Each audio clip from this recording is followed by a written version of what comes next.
¿Cómo están? Continuando con lo que es el repaso para lo que es el examen de grado, vamos a hablar el día de hoy lo que es puerperio, ¿no? ¿Qué entendemos por puerperio? Puerperio como tal es un periodo de transformaciones progresivas de orden tanto anatómico como funcional que hacen regresar paulatinamente todas las modificaciones gravídicas y que se operan por un proceso de involución hasta casi restituirlas a su estado primitivo. Solo las glándulas mamarias hacen la excepción a lo expresado, puesto que alcanzan gran desarrollo y actividad y tienen que ver con el periodo de posparto o puerperio. Comienza después de la salida de la placenta e incluye los siguientes 6 días o 6 meses propiamente. Regresan paulatinamente todas las modificaciones gravídicas por un proceso de involución hasta casi restituirlas a su estado previo al embarazo transcurrido. A su vez, solo las glándulas mamarias hacen la excepción, puesto que alcanzan gran desarrollo para responder a la lactancia. Nunca se borran todas las alteraciones por completo y no se involucionan al 100%.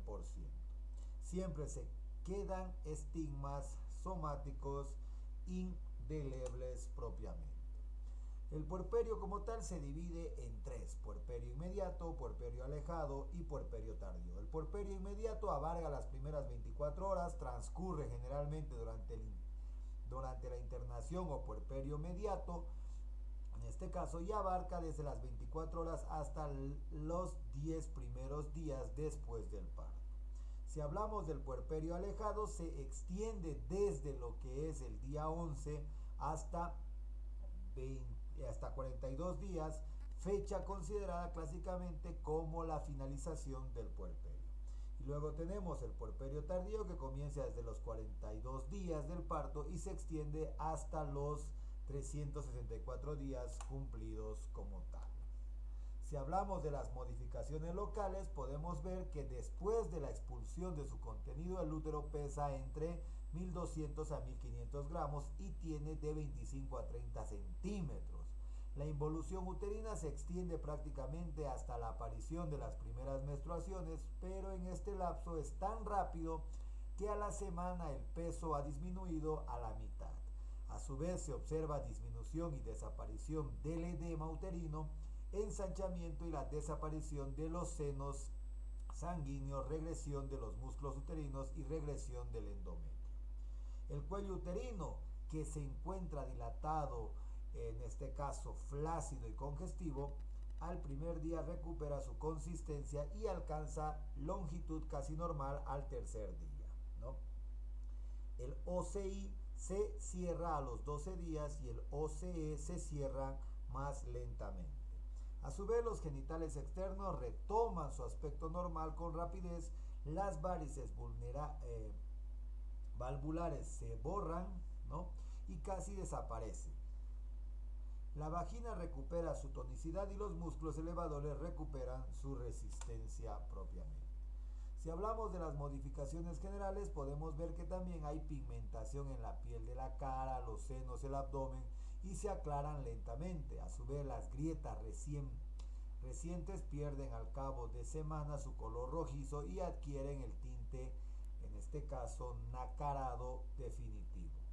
También la hipertricosis gravídica tiende a desaparecer. Después del parto, la caída de los valores de estrógenos es rápida desde el cuarto día y las concentraciones son bajas. Los progestágenos disminuyen más lentamente, se encuentran en niveles normales al 10.º día, y los niveles de prolactina disminuyen paulatinamente después del parto, aunque la mujer está, en este caso, amamantando. El puerperio, además de prevenir y tratar las posibles complicaciones, se responderá, ¿no?, con un enfoque integral a las necesidades de la madre para sus cuidados y para los cuidados de su niño como tal. Si hablamos de las órdenes médicas postparto, ¿no?, después del parto, uno es pasar a salas generales, dos, medidas generales, donde tenemos que ver que la paciente reciba una dieta corriente, o si quiere, en las primeras horas se puede dar una dieta blanda, pues en los últimos 3 a 4 meses del embarazo, compromete a varios órganos como el estómago y el intestino. O se puede dar líquido dulce en las primeras 4 horas por el agotamiento para reponer energía a la madre. ¿No? Control de signos vitales cada 8 horas en pacientes ya estables. El control de los loquios e involución uterina cada 8 horas o de acuerdo a la situación del paciente.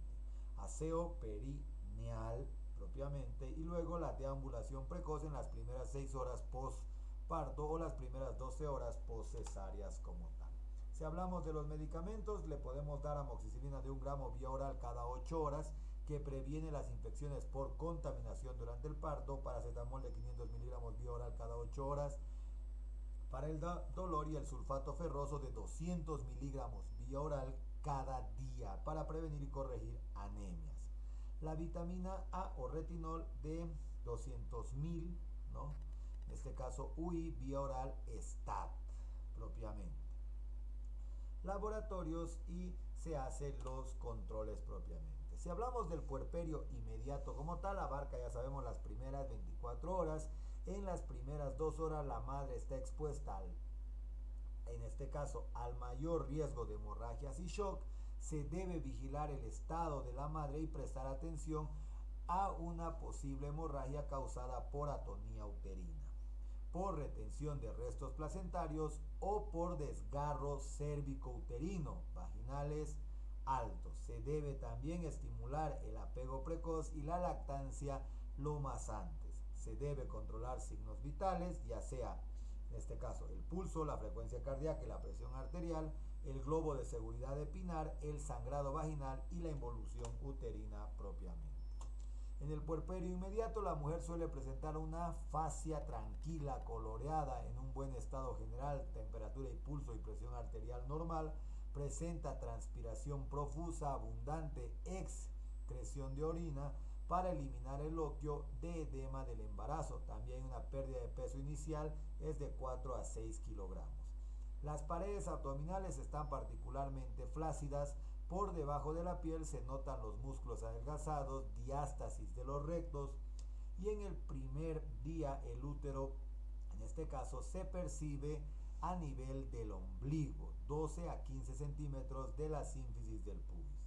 El sexto día está en la mitad de la distancia entre el ombligo y el borde superior del pubis y después de los 12 días desaparece y se hace intrapelviano propiamente.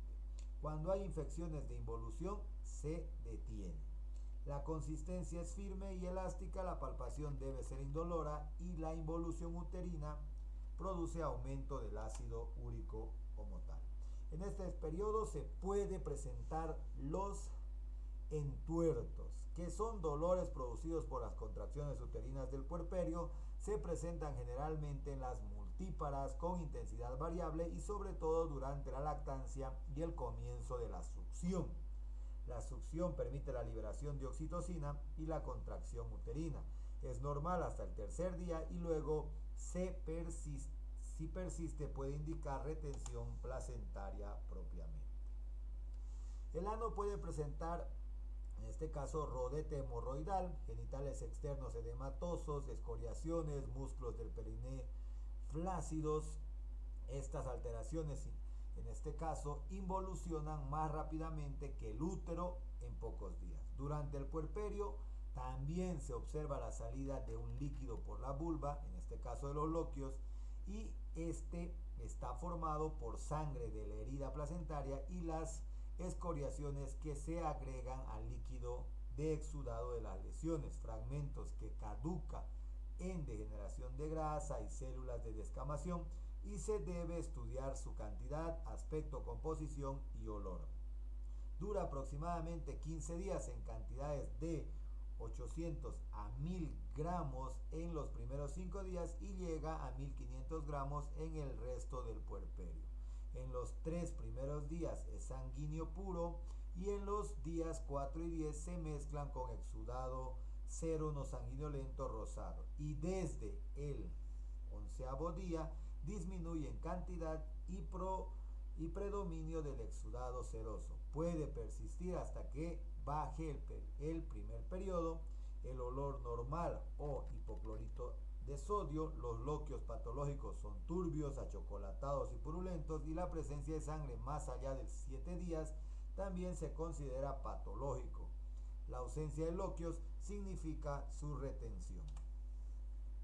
Es muy importante en este periodo verificar propiamente la formación del glóbulo de seguridad y pinar, que es la retención del útero, la retracción del útero, que se representa con consistencia leñosa. Esta dura las primeras 4 horas en este caso, posparto. También es importante evaluar otras molestias y dolores y realizar la higiene de los genitales y de la episiorrafia.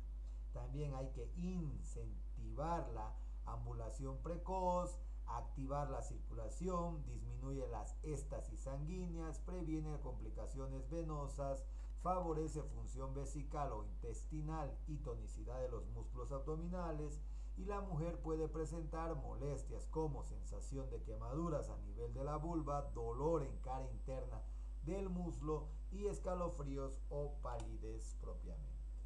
Si hablamos del puerperio mediato, comprende prácticamente el segundo al séptimo día posparto, es el periodo de máxima involución de los órganos genitales, mayor derrame loquial y instalación de la lactancia. Se debe evaluar la involución uterina con la palpación, observar aspectos en los genitales externos y la región anoperineo o vulvar, vigilar la diuresis y la catarsis. En este periodo la complicación es principalmente de tipo infecciosa. El control posparto del séptimo día. El paciente debe tener alimentación normal, aseo con agua hervida tibia propiamente 3 veces al día, duchas 2 veces por día, usar ropa confortable que permita la lactancia. Están permitidos los tacos, prohibido baños de inmersión, ¿no?, como jacuzzis, piscinas o tinas en los primeros 21 días hasta el cierre del OCI, ¿no? Pues pueden ascender agua contaminada y provocar endometritis, relaciones sexuales ideal, volver a las 6 semanas posparto después de 45 días, ingerir alta cantidad de líquidos para la lactancia como tal.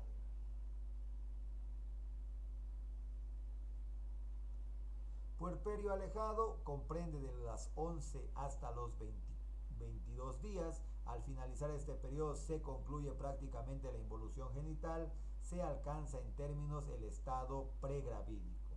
El útero pesa aproximadamente 60 gramos al final de este periodo y a los 25 días se termina la cicatrización del endometrio y vuelve a sufrir influencia hormonal y proliferación. La vagina sufre procesos de atrofia transitoria y se debe aconsejar la madre acerca de la nutrición, lactancia y anticoncepción.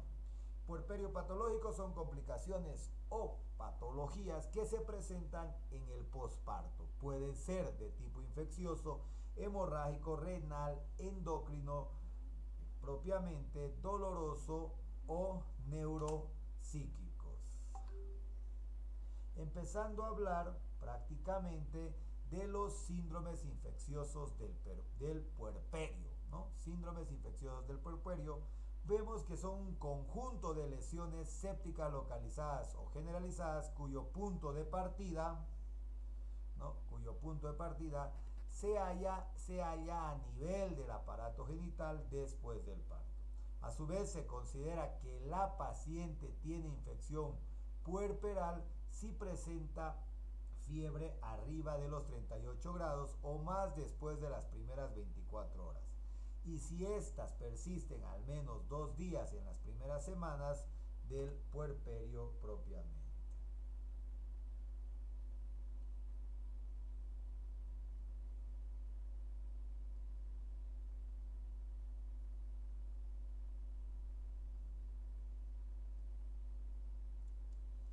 Si hablamos de las infecciones puerperal, son estados mórbidos originados por lo que es la invasión de microorganismos en los órganos genitales como consecuencia de aborto o el parto. Son más frecuentes en el puerperio mediato. A su vez, los gérmenes más encontrados entre los aerobios son los estreptococos, estafilococos y gonococos. Entre los anaerobios está el Clostridium, el Viridium, el Vibrium, el Peptostreptococos, los bacteroides y las sulfobacterias, ¿no? Son factores predisponentes en los cuales pueden llegar a producir estos síndromes puerperiales. Tenemos la rotura prematura de membrana, parto prolongado, hemorragias profusas, deshidratación. También se relacionan con el parto patológico, descuidos con asepsia e higiene, heridas o escoriaciones abiertas propiamente. La infección puerperal puede ser localizada o propagarse. Tenemos las infecciones localizadas, incluyen la vulvitis puerperal, ¿no? La vaginitis puerperal, la cervicitis puerperal, en este caso, y la endometritis puerperal propiamente. La endometritis, ¿no? ¿Qué es la endometritis como tal?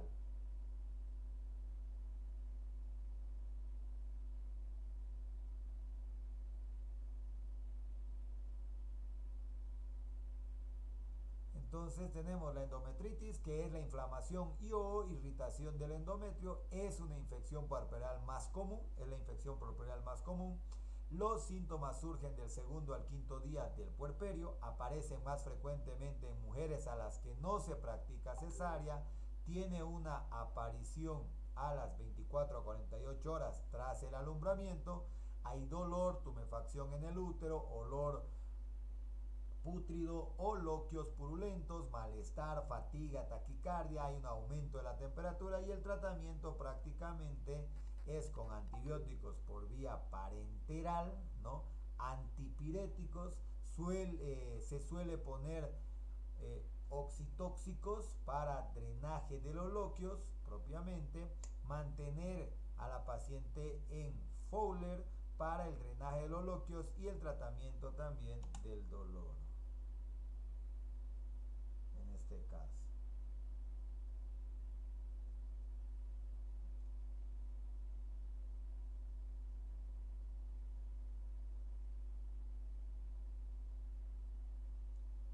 Heridas quirúrgicas es el sitio más común que se puede dar, es el perineo, donde se encuentran las episiotomías, las laceraciones y las incisiones quirúrgicas de una cesárea. El riesgo de infección aumenta cuando se lleva a cabo varios exámenes vaginales. Encontramos lo que es enrojecimiento, edema, equimosis o secreciones, ¿no? El tratamiento se obtendrá cultivos para identificar los microorganismos ofensores. Las infecciones de la episiotomía pueden llegar a la esciscencia de la herida y la incontinencia de heces. Se precisa tratamiento con antibiótico, analgesia, drenaje del área, irrigación o desinfección de la zona y desbridamiento si es preciso. Si hay dehiscencia de la sutura, no debe pasar más de 4 a 6 horas para la realización de una nueva sutura. Después de las 6 horas ya no se puede hacer un nuevo afrontamiento, se hace limpieza y deja cerrar por segunda intención. Otra complicación, tenemos la tromboflebitis, ¿no? Es la infección de la pared de un vaso con un coágulo de sangre adherido a ella. Puede ser superficial o trombosis venosa profunda propiamente. Después del alumbramiento se corre un riesgo elevado de trombosis debido a la hipercoagulabilidad normal de la sangre durante el parto, que evita hemorragias importantes debido también a la ectasis venoso por la presión del útero grávido y a la inactividad. Entre los signos y síntomas, dolor a la palpación de las pantorrillas, aumento de la temperatura, hipersensibilidad, aumento del diámetro, disminución del flujo sanguíneo en la extremidad afectada a comparación de pulsos, ¿no? El tratamiento, anticoagulantes, tenemos a la heparina y analgesia propiamente.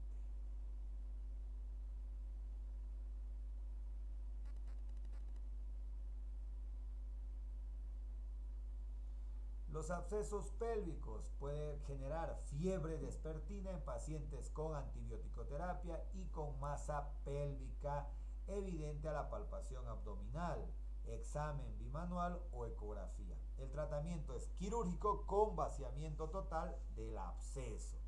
La infección puerperal puede ser propagada por, en este caso, continuidad mucosa, como la salpingitis puerperal, la salpingo-ovaritis puerperal y la pelviperitonitis puerperal.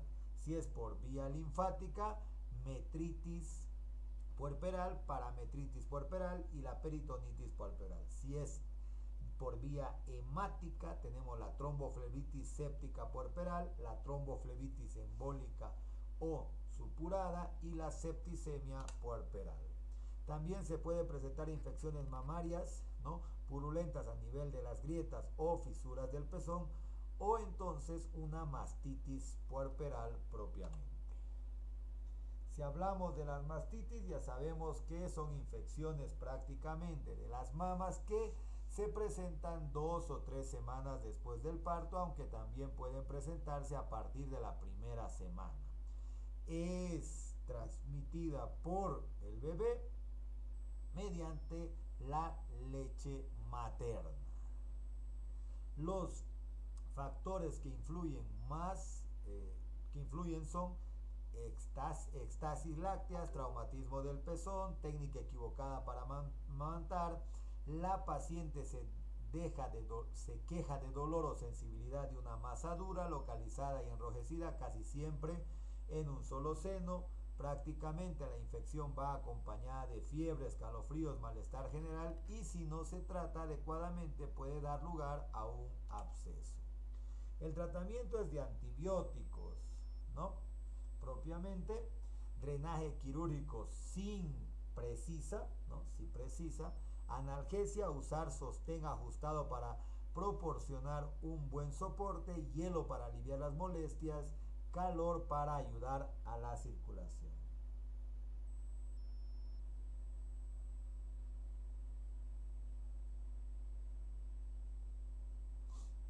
Propiamente. En muchos casos la madre puede seguir dando lactancia por ambos lados porque la succión vigorosa del niño puede vaciar con mayor eficacia los senos y mejorar las bombas de leche.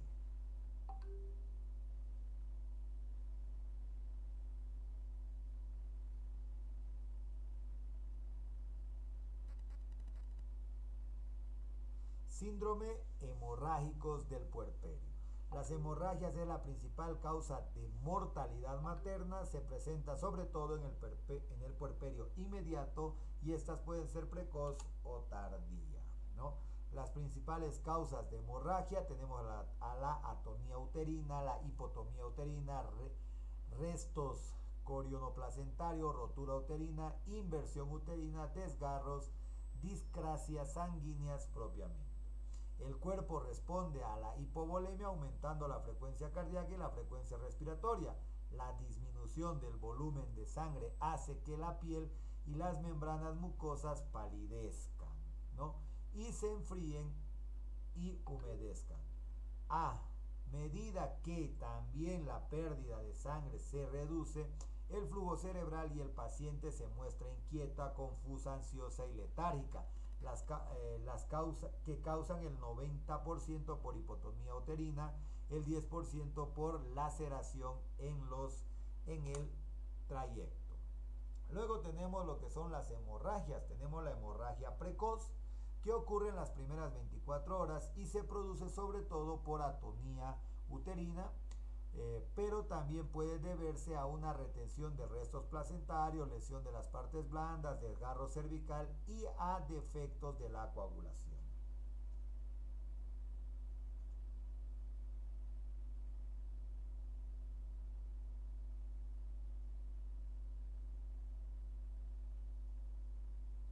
Las lesiones de partes blandas se producen en un parto precipitado o por maniobras incorrectas. Estas lesiones se pueden presentar en todo el canal.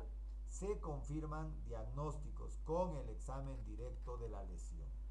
Se debe realizar la reparación previa homeostasis. Hipotonía uterina es la disminución de la contractibilidad del útero. Se puede presentar en trabajo de parto prolongado,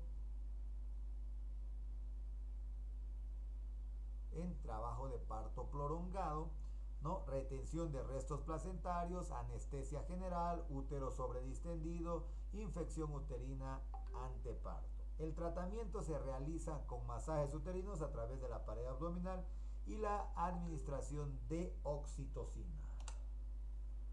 Atonía uterina, ¿qué es? Es la incapacidad del músculo del miometrio de contraerse y permanecer así para que los vasos abiertos del sitio placentario sanen. La clínica es la hemorragia uterina junto al útero de consistencia blanda. Está relacionado sobre todo con el trabajo de parto prolongado y con la retención de restos placentarios. Se confirma este diagnóstico pues no hay la información del glóbulo de seguridad epinar. Es en este caso prevenible con el MATET. El tratamiento se realiza con masaje uterino a través de la pared abdominal y la administración de oxitocina propiamente, ¿no?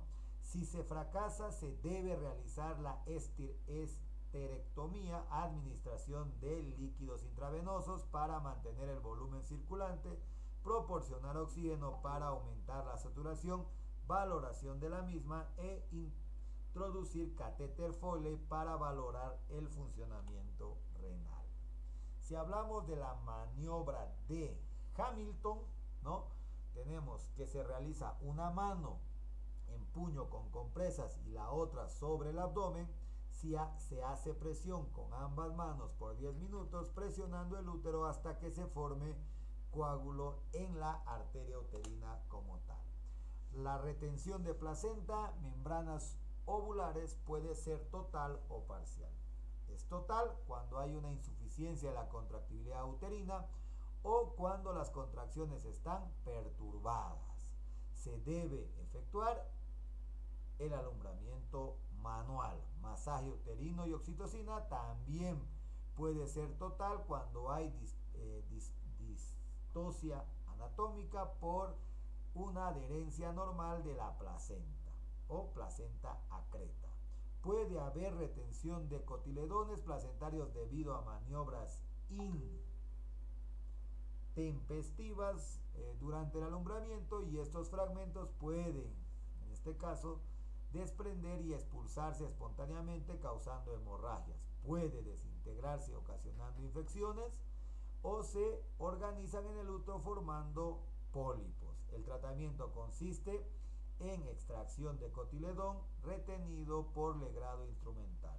Puede haber también la retención de las membranas totalmente o parcialmente debido a las maniobras apresuradas para el alumbramiento.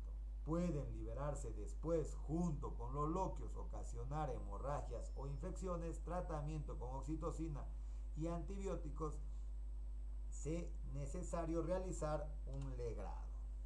Coagulación intravascular diseminada, coagulación OSIT, coagulación intravascular diseminada. El organismo materno sufre modificaciones fisiológicas de la sangre o coagulación para adaptarse a las necesidades gestacionales y a la inevitable pérdida de sangre en el parto y puerperio. En raros casos puede ocurrir, en este caso, coagulación intravascular diseminada debido a la alteración del equilibrio fisiológico de la homeostasis, presentando, en este caso, estados de hipercoagulabilidad, ¿no? En este caso, o incoagulabilidad, o ambas propiamente. Se manifiesta clínicamente como una hemorragia de difícil control y falta orgánica múltiple, ¿no? Estas están causadas por diferentes factores: sepsis, choque, neoplasias, traumas, enfermedades hepáticas, vasculares propiamente. Tenemos después alérgicas y tóxicas, situaciones obstétricas, DPPNI, ruptura uterina, acretismo placentario, aborto infectado, aborto retenido y el síndrome de HELP. como tal. Hematoma suele ser producto de lesiones de vasos sanguíneos del perineo o de la vagina. La característica distintiva del hematoma es un dolor perineal, la ausencia de sangrado o un útero firme. La paciente podría no ser capaz de miccionar o defecar debido a la presión en el recto. El tratamiento es con compresas de hielo o por incisión quirúrgica si es grande propiamente.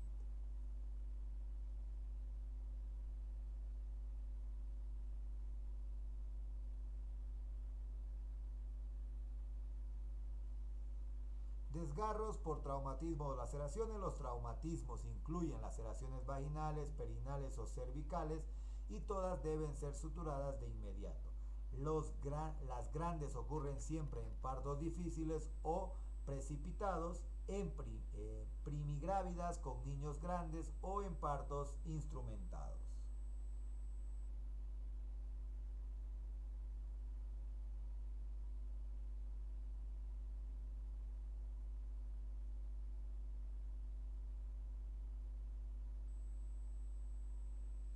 Es muy importante revisar el canal del parto tras el expulsivo. Se sospecha de laceraciones cuando hay un sangrado excesivo y el fondo uterino está firmemente contraído. La hemorragia es de color rojo vivo, brillante, a diferencia de los loquios que son oscuros como tal.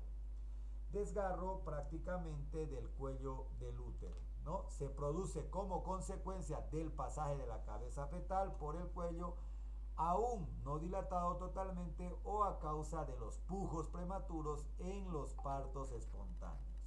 Los desgarros espontáneos son pequeños, no mayor a 1.5 centímetros, pocos sangrantes, que no necesitan tratamiento en la mayoría de los casos. Pueden presentarse lesiones más serias que producen hemorragias graves e infección y que requieren tratamiento, en este caso suturas. Los desgarros artificiales son lesiones consecutivas a maniobras en las que se emplea la fuerza. Son producidas por intervenciones realizadas con dilatación incompleta, ¿no? Dilatación manual del cuello, partos precipitados, fetos voluminosos, etcétera, y tienen más de 2 centímetros de profundidad a partir del borde externo del cuello y generalmente son bilaterales, ¿no? Llegan hasta la inserción de la vagina y más. Muy sangrantes con hemorragia roja, continúan a pesar de una buena retracción uterina debido generalmente al desgarro de la rama cervical de la arteria uterina. Desgarro vaginal es una lesión de la pared de la vagina de trayecto lateral longitudinal que puede abarcar solo la mucosa a todos los planos y aún a los órganos vecinos. Tenemos la vejiga y el recto. En general es consecutivo a partos forzados, rotación intravaginal propiamente del fórceps, dilatación violenta de la vagina fibrosa, fetos voluminosos o cuando la cabeza se desprende con diámetros mayores a los normales, sangran copiosamente. El tratamiento se da con sutura, originando en este caso fístulas vesículo-vaginales, rectovaginales con incontinencia de orina y o material fecal que perduran en la vida de estas pacientes, transformándose en secuelas invalidantes como tal. Desgarros vulvoperineales.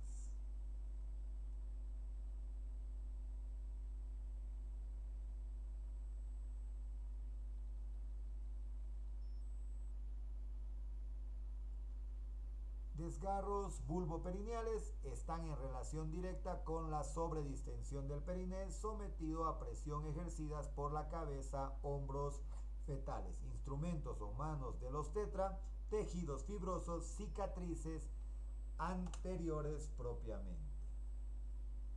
Tratamiento con suturas inmediatas. Se clasifican en 4 tipos de acuerdo al grado de extensión. Grado 1 afecta únicamente a la piel y mucosas. Grado 2 afecta a la musculatura perineal.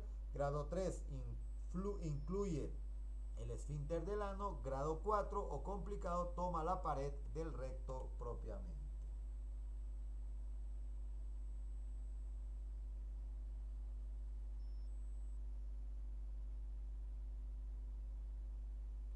Las hemorragias tardías se deben sobre todo a la retención de restos placentarios, la sangre roja, la pérdida es indolora y con pocos coágulos. La principal causa de hemorragias es la atonía uterina, se sigue a las lesiones de tejidos propiamente, en este caso, ¿no? Traumas y trastornos de la coagulación frente a las hemorragias. Se debe seguir el ABC, control de los líquidos, sondas, exámenes de laboratorios, administración de la oxitocina o misoprostol. En este caso, por cada ml de sangre perdido se debe reponer 4 ml. Si no se corrige la hemorragia, puede evolucionar a un shock hipovolémico o a una ira prerrenal como tal.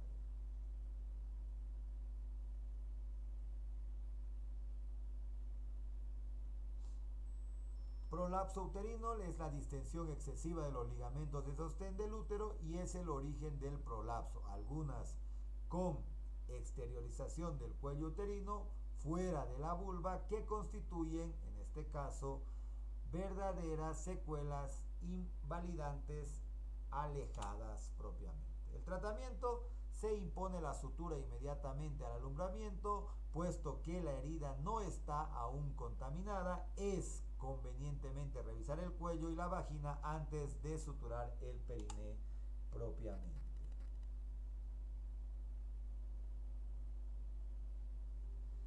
Inversión aguda del útero. Es un cuadro infrecuente y grave caracterizado por la invaginación del útero dentro de sí mismo. La causa predisponente de la implantación de la placenta en el fundus y la atonía uterina. El factor determinante es la incorrecta atención del periodo del alumbramiento. Se asocia casi siempre a un estado de hemorragia intensa y shock.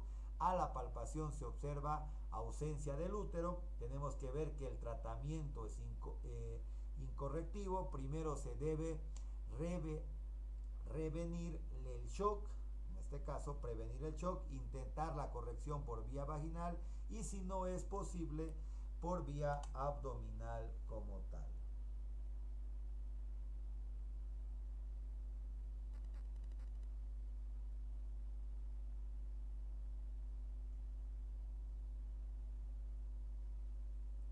Shock hipovolémico es un estado de hipoperfusión de los tejidos, se produce cuando no se compensa el sangrado obstétrico, ¿no? Mayor a 600 ml en un parto normal y mayores de 930 ml en una cesárea.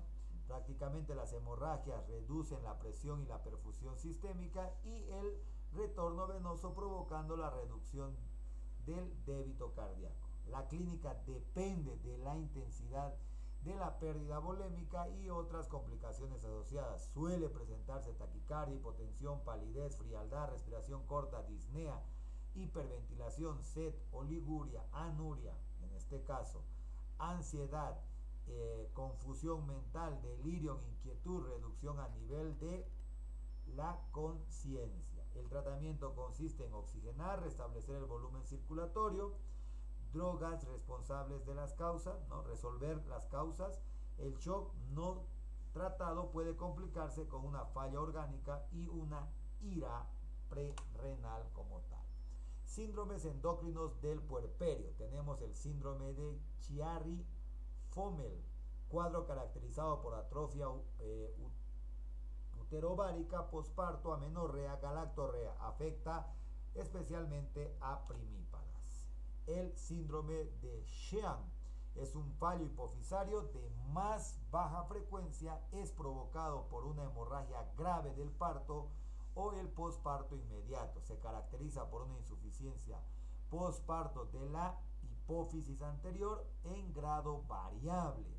según la necrosis séptica de las glándulas provocado por una isquemia o un tromboembolismo de la arteria que lo irriga, y determina por un grave prolapso circulatorio poshemorrágico. La necrosis nunca alcanza la hipófisis posterior o la pars media. El cuadro puede tardar semanas en instalarse. Se puede presentar aparición de calostro y ausencia de la subida de leche, atrofia de mamas, hipogalactemia, útero se vuelve fibroso y el endometrio una lámina delgada, citología vaginal atrófica, amenorrea, ausencia o disminución de la hormona sexual y signos de hipotiroidismo propiamente. Síndromes dolorosos del puerperio aparecen en el puerperio y se originan generalmente durante el embarazo, en el que la modificación del centro de gravedad de la embarazada origina contracciones compensadoras de los músculos que acaban por hacerse dolorosas. Por otro lado, la acción de los estrógenos y progesterona provoca reblandecimiento de cartílagos y ligamentos, ¿no? Y los partos vaginales con fetos grandes. Otros síndromes dolorosos tenemos el síndrome doloroso abdominopélvico, articular raquídeo, el coxigodíneo y la ciática de la puerpera. Síndromes neuropsíquicos del puerperio se clasifican en tres grandes grupos: tristeza puerperal de 3 a 5 días posparto, la depresión de 3 a 6 meses posparto y la psicosis. Muchas gracias.